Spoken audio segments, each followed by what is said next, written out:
예, 오늘은 고린도후서 12장 8절에서 9절 말씀, 연약함의 감사라는 내용을 가지고 주 앞에 말씀을 나누어 보도록 하겠습니다. 오늘 사실 좀 걱정을 했거든요. 예배 시간 좀 이렇게 오후 일정을 위해서 이렇게 좀 변경하게 되어서 좀 걱정했는데 다 이렇게 오셔서 너무 감사하고요. 함께 추수감사 예배를 지도록 하겠습니다. 오늘 예배는 우리가 추수감사주일로 지키고자 하는데 우리 씨앗 침례교회는 대부분의 모든 절기들을 다 주보에 공포를 하고 있어요. 그런데 그것을 지키거나 그래서 각자 지키게 하지만 선포하지만 우리가 이날은 이걸로 지킨다라고 하지는 않아요.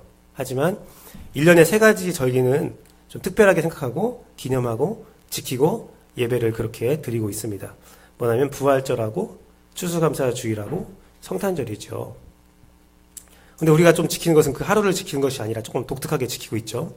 여러분들이 지금 한 4년째 갑자기 예배한 분도 계시고, 짧게는 1년, 몇 개월 함께 예배하신 분도 계신데, 우리 교회가 지키는 방법은, 부활절은 전후 50일, 사순절과 오순절을 통해서 좀 기도에 전념하는 그걸로 지키면서, 부활절에 우리의 마지막은 오순절이 끝난 성령 강림주일까지 이어서 지키고 있죠. 그래서 성령 강림주까지 50일 동안 여러분에게 아티클도 나가고 함께 기도할 수 있는 여러 가지 방안들을 마련해서 절기를 지키고 있습니다.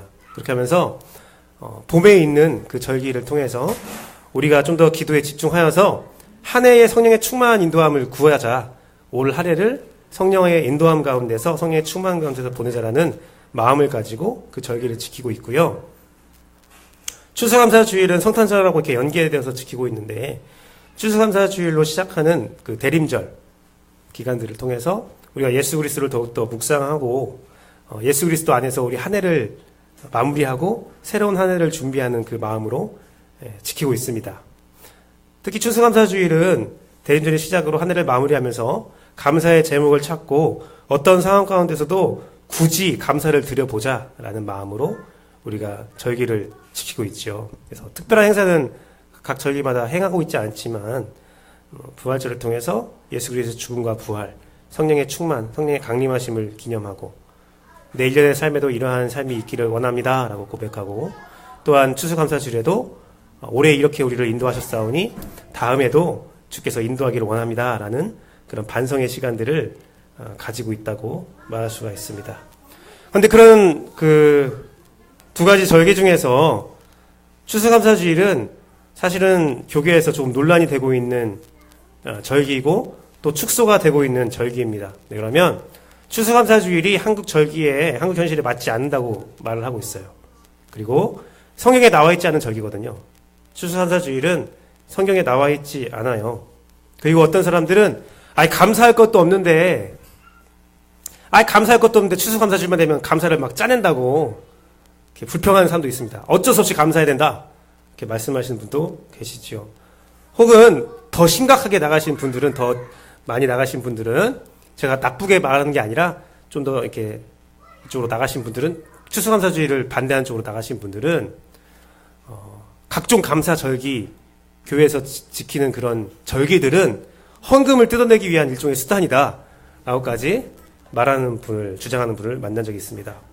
여담이지만 저희는 그 감사 절기에 받은 감사 헌금은 다 모아서 연말에 불우이웃을 또한 우리가 도움이 필요한 불우이웃이 아니어도 할지라도 마음에 상처가 있는 그런 영혼들을 그런 가정들을 돕기 위해서 우리가 이렇게 사용하고 있죠. 혹시 주변에 위로가 필요한 가정이 있거나 위로가 필요한 사람이 있다면 연말에 추천해 주시면 성탄까지 추천해 주시면 또 그렇게 사용할 수 있도록 하겠습니다. 어쨌든 제가 볼 때는 추수감사주의를 반대하는 여론이라 할지라도 우리가 한 번은 주목해보고 깊게 묵상할 가치는 있어요. 왜 그러냐면 그 모든 주장이 나온 이유는 추수감사주일에 대한 진정한 의미, 그것이 무엇이냐? 라는 것을 생각하고 있고 또한 현대사회에 있어서 추수감사주일의 의미가 상실되었다라는 그런 공통분모에서 나온 말들이기 때문에 그래요. 제가 볼 때도 그래요. 추수감사주일을 그 절기의 날짜대로 지키지 않는 교회가 대부분이에요, 요즘에는. 추석 때 함께 지키거나 아니면 더 이후에 지키거나 해서 그 시간들을 마음대로 이렇게 사용하는 경우가 있거든요. 근데 우리가 꼭 굳이 이날을 기념하는 것은 전통적으로 추수감사주의를 시작으로 해서 성탄절까지 이어지는 대림절 기간 동안에 예수 그리스도를 더욱더 깊게 묵상하는 그런 방법들이 있거든요. 그것들이 꼭 옳다, 그것이 전부다, 그것이 성경적이다 라는 것을 떠나서 우리의 삶의 유익을 주고 있기 때문에 저희 교회는 또 저는 절기를 좀 지킬 수 있도록 하고 있습니다. 그러면 추수감사주일은 어떤 날이냐?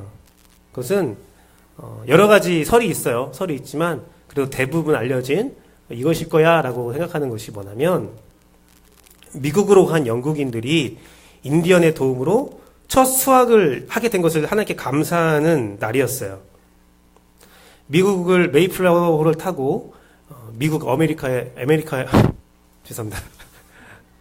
아메리카에 도착한 영국인들이 그 새로운 환경 가운데서 적응하지 못하고 식량이 없었어요. 그런데 인디언들이 그들을 보답아주고 그들을 식량을 주고 또한 그들이 살아갈 수 있는, 자립할 수 있는 여건들을 이렇게 도와줬다고 하더라고요. 도와주고 1년이 지나자 미국인들도 영국인들도 수확을 하게 되잖아요. 그 수확한 것을 감사해 하면서 인디언들, 자기 이웃에 있는 인디언들을 모셔서 대접하는 그런 거였어요. 그런 절기가 추수감사주일의 시작이었습니다. 근데 제가 이것을 설명하기 위해서 제가 항상 화면을 준비하잖아요. 근데 화면을 준비하는데 굉장히 힘들었어요. 화면들이 다 죄송한 말이지만 인디언들을 굉장히 좀 하등하게 보는 그림들이 많았어요. 네. 제가 조사하는 가운데 깜짝 놀랐던 게 미국 교과서에 추수감사주의를 이렇게 지키는 모습의 그림이 있는데 그거에 대해서 인권단체에서 반대를 했다고 하더라고요. 왜 그러냐면 마치 그 아메리카인들은 문명인처럼 옷을 이렇게 입고 이렇게 딱 주고 있으면 인디언들이 이렇게 무릎 꿇고 이렇게 받는 듯한, 불쌍한 사람 돕는 듯한 모습으로 이게 그림이 그려져 있다고 하더라고요. 도움받은 것은 사실은 영국인인데 오히려 반대로 되어 있는 이미지로 마치 추수감사주일이 문명국에서 문명을 혜택을 얻지 못하는 사람에게 베푸는 그런 그림으로 그려져 있다, 그렇게 인식되어져 있다라는 이야기지요. 저도 이거 찾으면서 좀 그래도 공평하게 좀 이루어진 것들을 좀 찾으려고 노력을 하다 보니까 괜히 어렵게 찾은 그림이었는데, 전 이것이 오늘날 추수감사주의를 바라보는 우리의 시선과 진배없게 변해 있다라는 변한 모습으로 그려져 있다고 저는 생각하고 있습니다. 그들을 보십시오. 처음에 추수감사주의를 지키는 그들의 마음은, 감사의 이유는 많이 거두어들었기 때문에 그런 게 아니었어요. 내가 많이 거두어들였어, 우리가 먹고 살게 되었어 라는 감사가 아니라 그 첫 수확까지 우리를 도와준 인디언에 대한 감사였어요. 우리가 이렇게 연약했는데 너희가 도와줬어, 감사해 라는 것이 시작이었다고요. 내가 이렇게 많이 거두어서 너희 나눠줄 수 있어, 너 나눠줬으니까 감사해가 아니라, 우리가 연약한데 그 1년 동안 정말 먹고 살 게 없게 연약한 부족한 사람들이었는데 너희 아니었으면 난 굶어 죽었어, 그 1년을 감사하는 거였거든요. 그리고 또 그게 뭐였어요? 너희가 가르쳐준 그 방법대로 1년을 더 살 수 있음을 감사하는 거였거든요. 희망을 감사하는 거였거든요.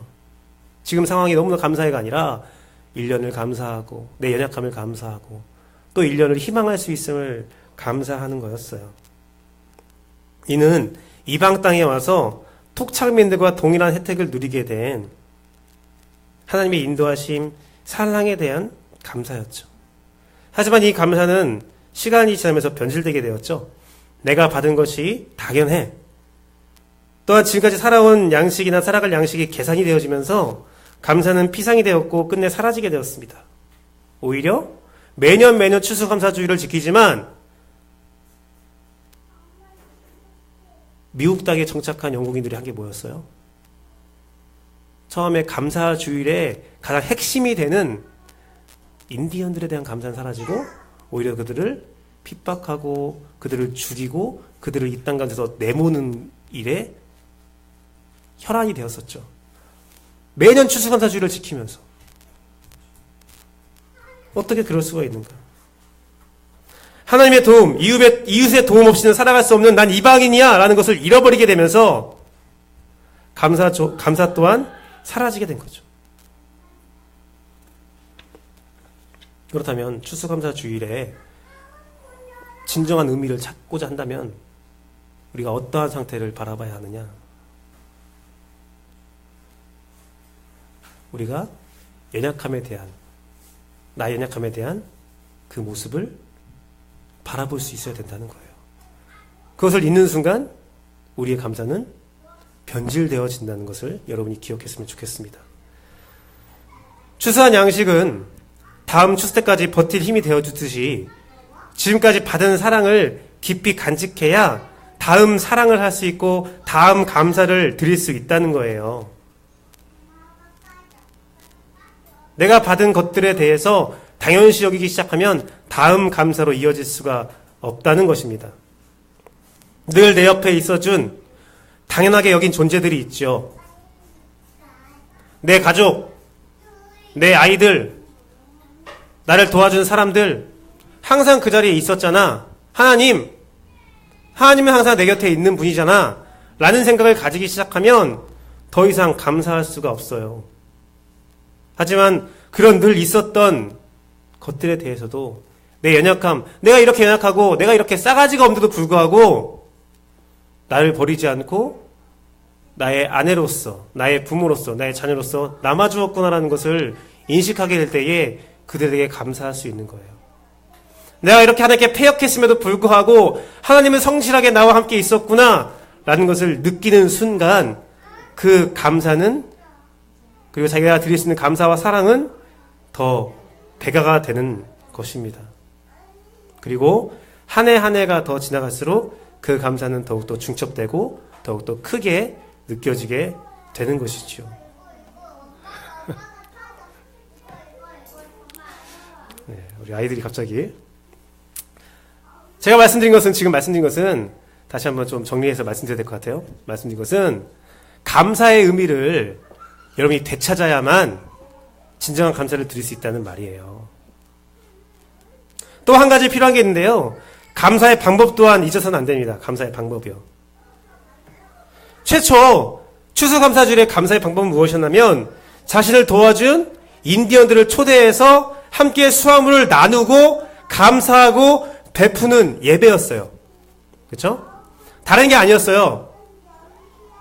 추수감사주일에 모셔서 그들에게 수확물을 나누어주고 감사하는 거였죠. 거저 받았으니까 거저 나누어주는 은혜가 있었어요. 아낌없는 나눔을 통해서 한 해를 감사하는 예배를 삶으로 실천하는 거였죠. 그냥 예배 드려 우리 함께 해, 그게 아니라 나누어주는 거였죠. 하지만 이러한 처음에 말했던 의미와 방법들이 사라지게 되면, 변질되게 되면 추수감사주일도 변질되게 된다는 사실을 여러분이 기억했으면 좋겠습니다. 오늘 본문을 한번 바라보시면 좋겠는데요.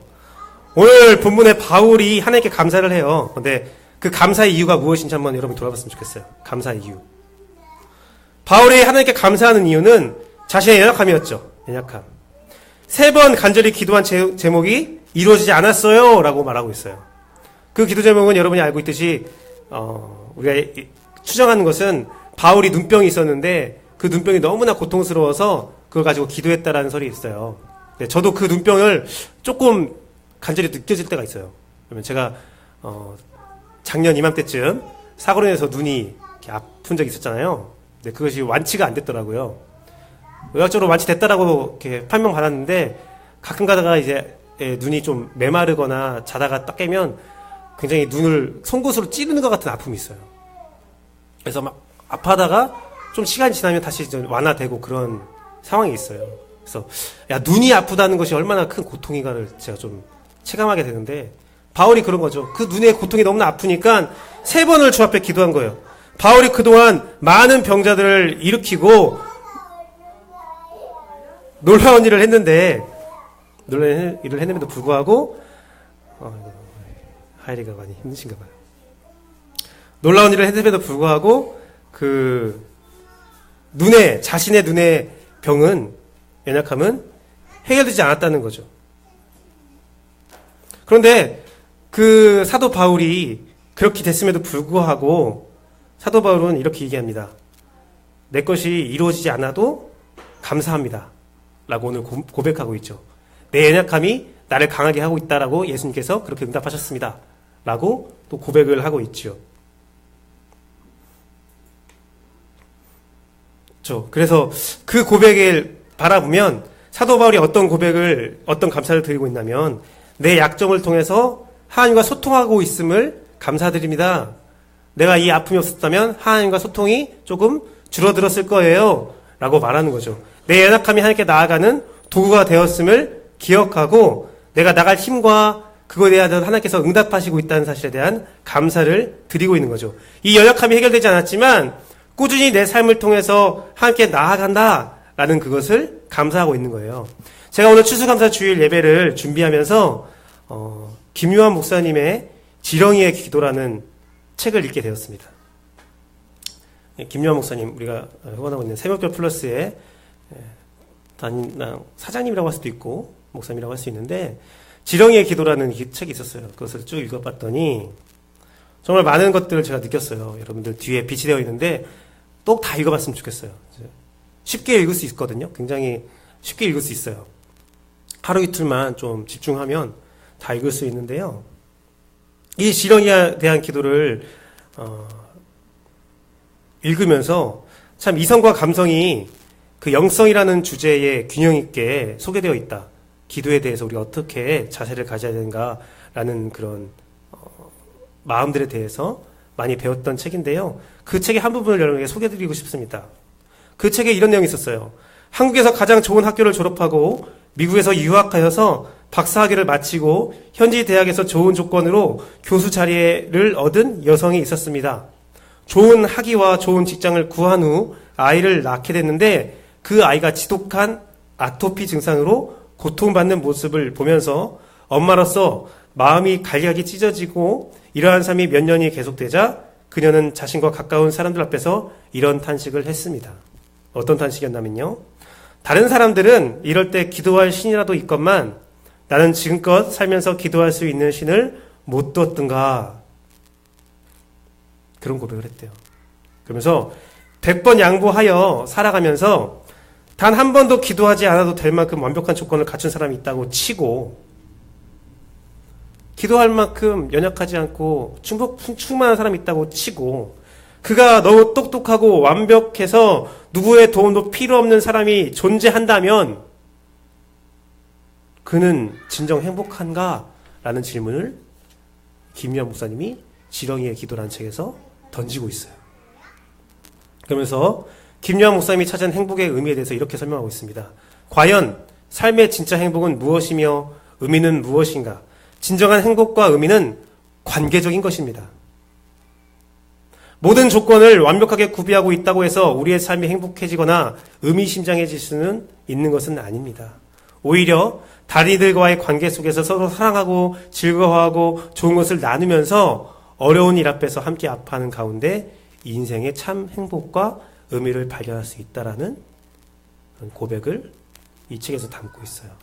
그 고백과 오늘 우리가 읽었던 고린도후서 12장의 본문은 동일한 말을 하고 있는 거예요. 바울은 자신이 평생 고통을 통해 이 관계의 행복과 의미를 발견한 거죠. 그런데 이 관계의 행복과 의미에는 중요한 조건이 한 가지가 있어요. 자신의 연약함을 하나님께 고백해야 된다는 거죠. 고백할 수 있어야 된다는 거죠. 그 연약함을 고백할 수 있는 것은 두 가지 의미를 제가 더 하고자 합니다. 첫 번째는 하나님을 인정하고 신뢰한다는 것이고, 두 번째는 하나님 앞에서 고백할 수 있는 연약함을 가졌다는 거예요. 우리가 하나님 앞에 연약함을 고백할 수 있는 이유는 두 가지가 있는 거죠. 그를 신뢰함과 또한 그에게 고백할 수 있는 연약함이 있다는 것. 하나님은 모든 것의 주관자시며 모든 문제를 해결해 주실 분이라는 것을 인정하고 신뢰할 수 없다면 여러분이 하나님 앞에서 기도할 수 있겠습니까? 감사할 수 있겠습니까? 그가 나의 아픔과 나의 고통을 이해하거나 위로하는 분이 아니야 라고 생각한다면, 그에 나가도 하나님은 힘이 없어서 나의 문제를 해결할 수 없어, 그런 주권을 가지지 않은 분이야 라고 생각한다면 여러분 기도할 수 있어요? 기도할 수 없어요. 혹시 여러분들이 기도하면서 마음속에 의심이 있다면 여러분의 기도의 자세에 대해서 다시 한번 생각해 봐야 된다는 거죠. 물론 저도 그래요. 주님께 기도하면서 주님이 정말 이걸 나에게 허락할 수 있을까라고 의심하는 마음들이 있긴 해요. 그런데 하나님 앞에 선다는 것은 기본적으로 하나님을 인정하고 하나님을 신뢰하는 것의 바탕에서 시작되는 거거든요. 말을 바꿔서 말하면 감사함도 동일한 거죠. 내가 하나님 앞에서 감사할 수 있다는 것은 나의 상황, 나의 상태에 영향받지 않으시는 하나님의 성실과 능력을 인정하고 신뢰할 때 감사할 수 있는 거예요. 하나님은 들으시고 이루실 거야 라는 소망이 있을 때 감사할 수가 있다는 거죠. 또한 간혹 여러분들도 경험했는지 모르겠지만 하나님 앞에서 고백할 수 없는 지독한 죄악이 있어요. 내 안에서 고백이 안 나오게 하는, 야 이것까지 고백하면 안 돼 라는 그런 죄악들이 있어요. 그런 죄악들은 어떤 거 하면 대부분이 많은 사람들 앞에서 지금 갑자기 저를 바라본 눈빛이 이상해. 무슨 죄악이 있는 거죠 하는데 많은 사람들 앞에서, 여러분들 앞에서 제가 사실 저 이런 사람입니다 라고 말하면 갑작스럽게 여러분과 관계가 깨져버리는 거예요. 아, 이 정도는 용서할 수 있지.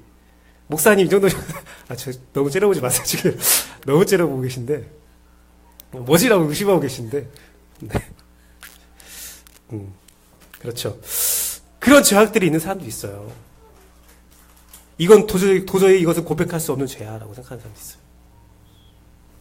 하나님 앞에 나가도 그것을, 다른 죄는 다 고백하는데 그 죄를 숨기는 경우가 있죠. 그럼 하나님 앞에 나갈 수가 없어요. 많은 사람들은 그 죄악으로 인해서 하나님 앞에 나가는 것을 두려워하는 사람이 있어요. 그러다 보면 어떻게 되냐면 그 죄악이 습관이 되고 심지어는 자기도 모르게 하나님을 대적하거나 조롱하는 일에 동참하는 사람도 있습니다. 이걸 몰랐지? 하나님 모를까? 처음에는 두려움으로 죄를 숨겼는데 시간이 지나면 지날수록 그 죄가 고발되지 않는 거예요. 그러면서 자기 마음속 한편에는 하나님을 조롱하고 있는 거죠. 하나님 이것도 모르네. 많은 목사님들이 죄악에서 실패하는 경우는 그런 경우가 많이 있거든요. 충격적인 거죠. 제가 방금 말한 것처럼 이런 모습은 신앙을 가지자나 가지지 못한 자나 동일하게 있다는 거예요. 교회에 다니고 예수를 믿는다고 하면서 또한 그 집단의 목회자라고도 하면서도 각종 비리와 죄악을 저지른 사람 얼마나 많아요. 또한 그들에게 야 이건 죄야 라고 말할 때 그들이 그걸 죄로 인식하나요? 인식하는 사람도 있지만 인식하지 않는 사람도 많아요. 이게 왜 죄야? 이 정도는 할 수 있지 않아? 라고 이상하게 세팅되어 있는 사람이 있어요. 부끄러울 줄 모르면서 자기가 가진 부를 더 축적하기 위해서 붙여줘야 노력하는 사람들이 얼마나 많이 있어요. 그 부정과 부패를 뒤집어 쓰고 살아가면서 난 행복해, 난 부족함이 없어, 심지어는 더 심각한 사람인데 온갖 부정부패를 다 뒤집어 쓰면서 어떻게 말합니까? 하나님은 나의 편이야. 부정부패로 일군 부를, 권력을 하나님이 주신 부와 권력으로 치환시켜서 설명하는 사람들이 있죠. 얼마나 많이 있어요, 그런 사람이. 이것은요, 하나님 앞에서 나서지 못한 연약함이에요. 성경에서도 많은 사람들이 그걸 죄라고 하지만 그 사람은 그걸 죄라고 하지 않죠. 왜? 그걸 죄라고 인식한 순간 자신이 가진 신앙과 자신의 삶이 충돌되어서 더 이상 버티지 못하니까요. 그게 죄가 아니게 되는 게 낫다는 거예요. 그들은 스스로 지혜 있다고 말하지만 스스로 아둔한 사람이 되어서 자신이 축복이라 느꼈던 그 나쁜 일이 끝내 그를 지옥으로 인도하는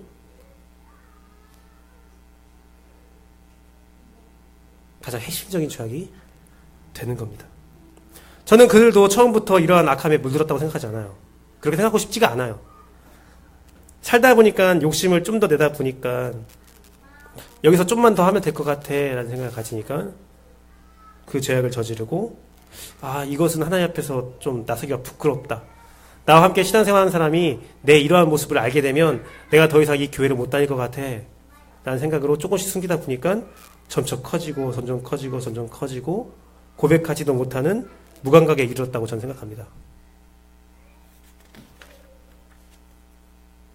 그리고 더 나아가서 이제는 그 죄를 하나님 앞에 또 세상 앞에 고백하고 해결하는 것을 그 뒷감당을 할 수 없어서 두려워하거나 망각하는 상태에 이르렀다는 생각을 가지게 됩니다. 도저히 자신의 연약함을 세상과 하나님 앞에 풀지 못하는 안타까운 상황에 이르게 된다는 거죠. 그 순간에도 하나님께 고백할 수 없는 연약함의 순간에 있다 할지라도 첫 번째 조건인 하나님을 신뢰하고 인정한다면 그 죄를 고백할 수 있을 텐데 내 연약함이 눈덩이처럼 더 불어나서 더 이상 하나님 앞에 나가지도 신뢰하지도 인정하지도 못하는 상황에 이르게 된다는 거죠. 이러한 상태에 다다르지 않을 정도의 연약함 감사한 거죠. 사도 바울이 자신의 눈에 대해서 자신의 고통에 대해서 기도하다가 이 고통에 대해서 해결하지 못하는 하나님에 대한 불평 죄악들이 커져서 하나님 막 원망해요. 저주해요. 그러다가 이런 고백을 못할 정도가 돼버려요. 사도 바울은 그걸 고백하고 있는 거예요. 그걸 감사하고 있는 거예요. 내 연약함이 하나님에서 말할 수 있을 정도라서 감사하다. 계속 하니까 나올 수 있어서 감사하다. 또한 바울의 죄악, 바울의 그 마음 얼마나 사람들한테 말할 수 있잖아요. 나 사실은 눈이 안 보여요. 사실 나 눈에 병이 있어요. 충분히 말할 수 있잖아요. 근데 사도 바울이 사실은 저는 성범죄자예요. 제가 이 모든 것들을 그때 그리스도인 죽일 때 해결받고 하나님 앞에 나왔지만 내가 성도들을 이렇게 돌보는 가운데서 정욕에 빠져서 이렇게 했어요. 죄송합니다. 고백할 때 더 이상 그의 사역에 미칠 여력이라고 생각하면 두려움 가운데 고백하지 못하는 거죠. 저번 주에 말했던 안디옥 교회에서 구호 성물을 보냈어요. 바나바와 바울을 통해서. 근데 바울이 삥땅 쳤어요. 사실 여러분들이 주었던 그 소중한 자원들을 제가 착복했습니다. 그거 말할 수 없잖아요, 사실은.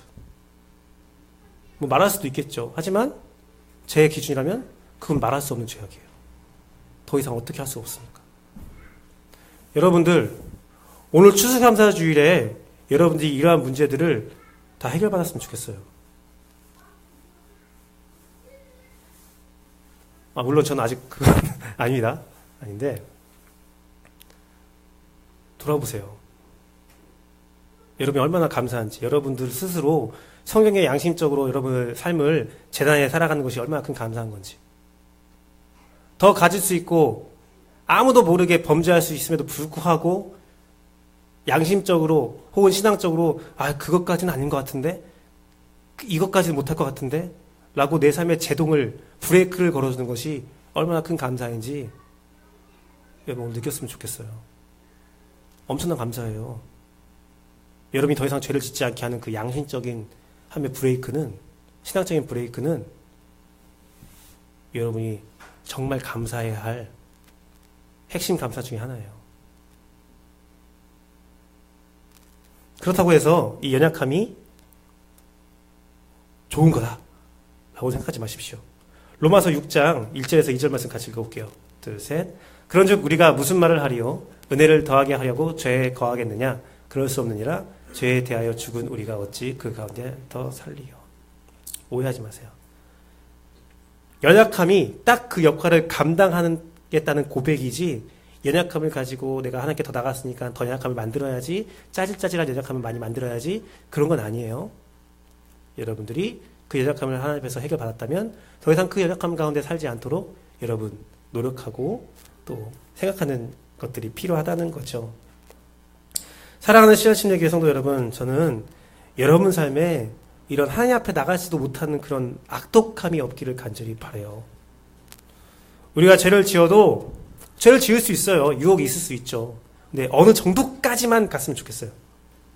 대중과 하나님 앞에서 고백할 수 있을 정도의 연약함이 되기를 간절히 바라요. 물론 그것까지 없었으면 좋겠지만 사람인지라 죄를 짓고 살 수밖에 없잖아요. 여러분 스스로가 그러한 제어들을 잘 했으면 좋겠어요.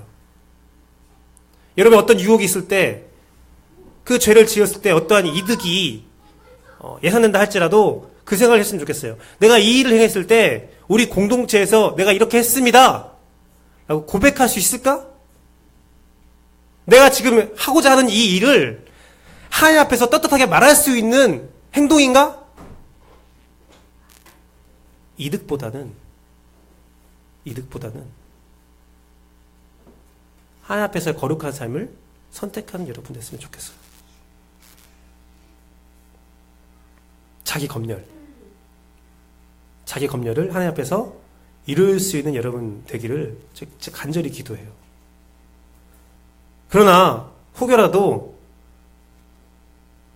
그 죄가 검열을 넘어서 행하게 되었다 할지라도 그 죄를 신속히 떠나서 하나님을 신뢰하고 인정하는 마음으로 그 죄를 고백하고 해결받을 수 있는 여러분 됐으면 좋겠어요. 그런 용기와 담대함이 있었으면 좋겠어요. 그것을 용서하시는 하나님을 신뢰했으면 좋겠어요.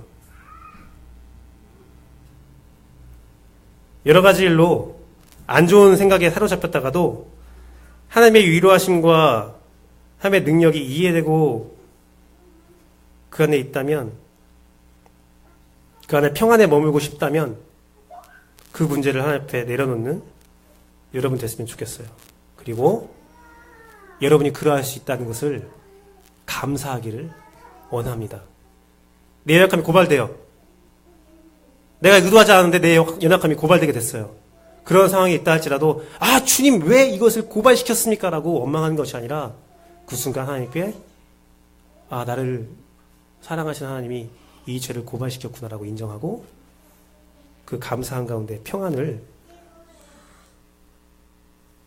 드릴 수 있는 여러분 되기를 소망합니다. 이러한 감사가 여러분 삶에 쌓였으면 좋겠어요. 물론 쉽지 않죠. 굉장히 어려운 말씀을 제가 드리고 있는 거죠. 그런데 한 가지 위로되는 것은 바울도 이러한 일로 3번이나 기도했다라는 사실. 그럴 수 있다는 거예요. 말씀을 맺도록 하겠습니다. 출애굽 당시에 광야에서 불뱀으로 인해서 죽을 지경에 이른 이스라엘 민족들이 있었어요. 그 이스라엘 민족들이 불뱀에 물린 이유가 무엇이었습니까? 불평이었어요. 하나님께 계속 불평하니까 하나님이 불뱀을 풀어놔서 물게 했어요. 그들을 지배하는 마음은 처지에 대한 비관이었고 해결되지 않은 연약함에 대한 불만이었어요. 하나님은 그렇게 가운데 어떻게 했습니까? 항상 불기둥과 구름기둥으로 내가 너희와 함께 있어 라는 것을 계속 보여줬고 그들이 부족함에 대해서 물을 주시고 만나를 주시고 각종 전쟁의 승리를 주시면서 그들이 상상할 수도 없고 그들이 얻을 수 없는 부와 명예와 모든 것들을 다 허락했어요. 물론 그것이 그들의 만족에 이르는 상태는 아니었죠. 하지만 부족함 없이 함께 있었고 더 중요한 것, 제가 방금 전에 말했던 가장 중요한 핵심, 하나님이 불기둥과 구름기둥으로 그들과 함께 있어. 또 모세를 통해서 항상 그들에게 말씀을 적재적소에 주셨어요. 문제는 그들의 눈과 귀가 막혀서 더 중요한 것을 바라보지 못한 거죠. 하나님은 이스라엘 백성에게 늘 관계하셨어요. 그런데 이스라엘 백성은 그 관계는 나의 행복의 조건이 아니야. 난 이 관계가 있음에도 불구하고 나는 불만족스러워. 그 마음, 그것이 그들을 육적인, 영적인 죽음으로 이끌었고 그들을 하나님을 신뢰하지 못하는 상태로 이르렀죠. 그래서 죽음의 상태에 이르렀는데 재밌는 것은 그것을 그 죽음의 상태에 이른 자들이 다시 한번 회복하게 되는, 살게 된 계기가 무엇이었습니까? 노뱀을 세워서 그것을 바라보기만 하면 내가 살려줄게. 그 말씀에도 불구하고 야, 내가 불뱀에 걸려서 죽게 됐는데 그거 바라보면 산다고? 말도 안 돼! 라고 하면서 하나님을 신뢰하지 않고 인정하지 않은 사람들은 다 죽었고, 어찌됐든 그 말씀을 인정하고 신뢰해서 노뱀을 바라본 사람은 다 살았어요. 우리도 이 땅을 살아가면서 내 연약함을 인해서 많은 도움을 필요합니다. 이런 연약함을 나를 인도하신 하나님께서는 직접적인 방법과 간접적인 방법을 다 동원하셔서 그의 성실과 그의 인자하심이 쉬지 않게 우리에게 허락되고 있습니다. 물론 모든 것을 다 주시는 건 아니겠지만 어쨌든 하나님은 나의 상태에 다르게 늘 나와 관계하고 있다는 사실이죠. 마치 처음 인디언들에게 도움을 받았던 이방인의 상태였던 미국인들과 똑같았어요. 그들이 풍족하진 않았지만 인디언이라는 사람을 통해서 직접적으로 또한 간접적으로 하나님은 그들을 도우셨고 그들과 함께했죠. 그것을 인정할 때, 그들이 그걸 인정할 때 그들이 얻은 도움과 그 수확을 가지고 감사하고 그 땅엔 평화가 있었어요. 그 땅에 평화가 있었어요. 함께함이 있었어요. 그런데 내가 받은 도움과 수확을 인정하지 않고 감사를 잊어버리고 더 얻을 수 있는데, 쟤들이 이 땅에 없으면 내가 더 많은 것을 얻을 수 있는데 라는 불만족과 불평이 시작되자 착취와 억압, 전쟁과 기근이 그 땅을 지배하게 되었어요. 오늘날 추수감사주일은 계속되어 왔어요. 처음 시작된 이후로 계속되어 오고 있어요. 전 세계에서 추수감사주일을 지키고 있어요. 하지만 그 의미와 방법들을 상실되었을 때는 그 자리에는 탐욕과 죄악과 기근과 핍박과 착취와 억압이 자리 잡게 된다는 거예요. 하나님과 관계를 감사하지 않고, 하나님과 관계를 감사하는 방법으로 이웃에게 베푼 것을 행하지 않는다면 그 안에는 다른 것들이 지배하게 되고 하나님과 이웃과의 관계, 나 자신을 파멸로 인도하고 그 탐욕으로 시작된 불평과 불만이 우리들을 영적으로 육적으로 죽인다는 사실을 여러분이 기억했으면 좋겠습니다. 지난주에 제 안사람과 어떤 이야기를 하다가 제가 이러한 명언을 남겼어요.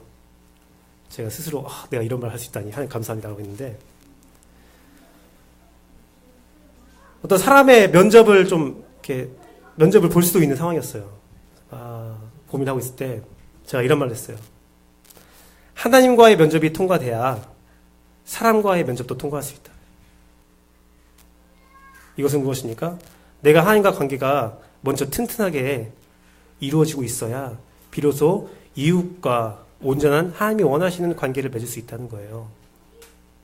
내가 하나님과 관계가 맺어져 있지 않는데 어떻게 이웃과 온전한 관계를 맺을 수가 있겠습니까? 아는 만큼 보인다는 말이 있죠.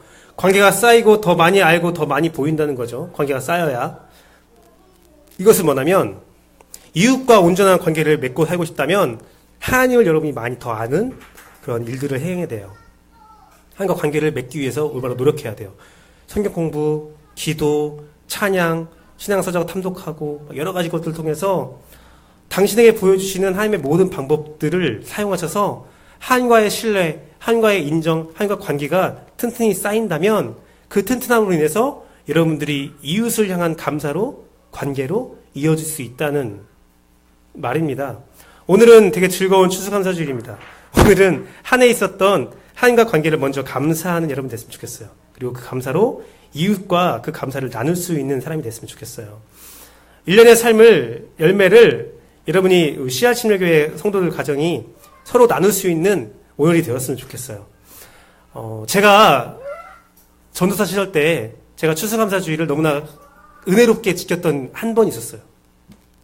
그 경험이 있었어요. 뭐였냐면 추수감사주일 때 모든 성도들이 갖고 와서 강대상을 덮을 정도로 추수물을 갖고 오잖아요. 옛날 전통대로 막 호박도 있고 사과, 배, 감 막 쌓였어요.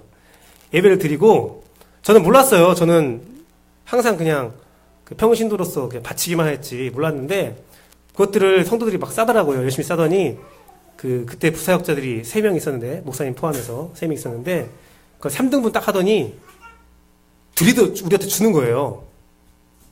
저한테 주는 거예요. 이거 왜 저한테 줍니까? 그러니까 그 교회 정통으로 그렇게 강남상에 온 것은 그 목사님과 사역자들을 드린다라고 하더라고요. 저 좀 놀랐어요. 맞나? 싶어서 가져가면서도 마음속으로 되게 찝찝했어요. 이상하게 찝찝했어요. 전 찝찝하면 안 되는데 은혜롭게 받으면 되잖아요. 사실은 찝찝했어요. 찝찝해서 이게 내 거 아닌 것 같은데 기도를 했어요. 하나님 이거 내 거 아닌 것 같은데요. 이게 왜 제 거죠? 하고 딱 나오는데 우리는 되게 즐겁게 축제하고 막 공연도 보고 뭐 이렇게 퀴즈 대회도 하고 추수감사주일 절기를 되게 재밌게 보냈거든요. 딱 나오는데 그런데도 마지막에 그걸 받음으로 불편하면서 나오는데 우리가 그렇게 즐기고 있는 가운데 한 할머니가 폐지 주는 할머니가 우리 교회 앞에서 폐지를 주고 계시더라고요. 그래서 내가 줬어요. 그냥 과일을 딱 드렸어요.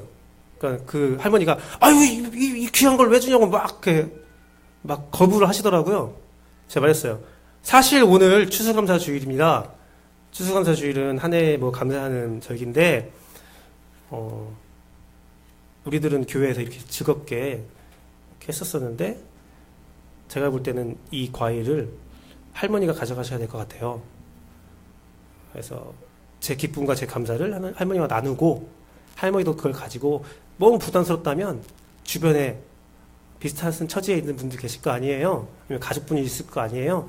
그 가족들과 나누어서 드시면 됩니다. 라고 얘기하고 드리니까 그 할머니가 그래서 받더라고요. 그때 알았어요. 아, 추수감사주일은 이렇게 지켜야 되는 건데. 그래서 제가 여러분들에게 한번 그런 적 있었죠. 작년에도 그랬었죠. 함께 음식물을 해서 같이 나누어 먹자라는 제안들. 여러분의 추수감사주일이 그랬으면 좋겠어요. 오늘 우리가 오후 시간도 갔는데 이렇게 음식을 나누면서 좀 삶을 나누고 마음을 나누고 더 나가서 우리 안에서 나눈 그 따뜻한 마음을 가지고 이웃에게 전할 수 있는 그런 방법들을 우리가 함께 탐구하고 행할 수 있는 그러한 날이 됐으면 좋겠어요. 하나님을 나아가는 날. 내 연약함을 알고 있기에 내 연약함을 주께 고백하고 내 연약함을 주 앞에 내어놓고 그럼에도 불구하고 나를 완전하게 세우시는 하나님의 성실하심을 묵상하며 이웃의 연약함을 함께 감당할 수 있는 날. 이제 예수 그리스도가 오신 날을 기념하며 한 해를 정리하는 약 한 달간의 시간이 우리에게 주어졌습니다. 약 7주간의 시간이 주어져 있어요. 그 7주간의 삶, 일주일이 7번 지나면 내 삶에 오셨던 예수 그리스도를 우리가 기념하게 되지요. 그 날까지 여러분들이 감사함을 잘 정리해서 내가 받은 감사함을 이웃과 나눌 수 있는 연말연시가 됐으면 좋겠어요. 저는 이 연말연시에 추수감사주일과 성탄절이 있다는 것은 너무 감사합니다. 왜냐면 연말연시에 더욱더 그 부족한 사람들에게 결핍함이 느껴지는 때거든요. 모든 사람들의 결핍함을 우리가 채워줄 수는 없지만 나도 불완전하니까 나도 완전하지 못하니까 채워줄 수 없지만 조금이나마 서로를 채워주며 나의 부족함도 하나님 앞에 완전해지는 그러한 절기로 여러분이 지키기를 간절히 바라고 바랍니다. 설교를 쓰면서 되게 생각나는 찬양이 있었어요. 함께 나누고 싶은 찬양이 뭐냐면 주는 완전합니다라는 찬양인데요. 그 찬양 반주를 할 수 없어서 같이 하지 못하지만 제가 찬양을 틀어드리면 좀 들으시면서 읊조리시면서 함께 말씀과 찬양을 묵상하시고 함께 기도하는 시간 갖도록 하겠습니다. 시간 우리 함께 이렇게 기도할게요.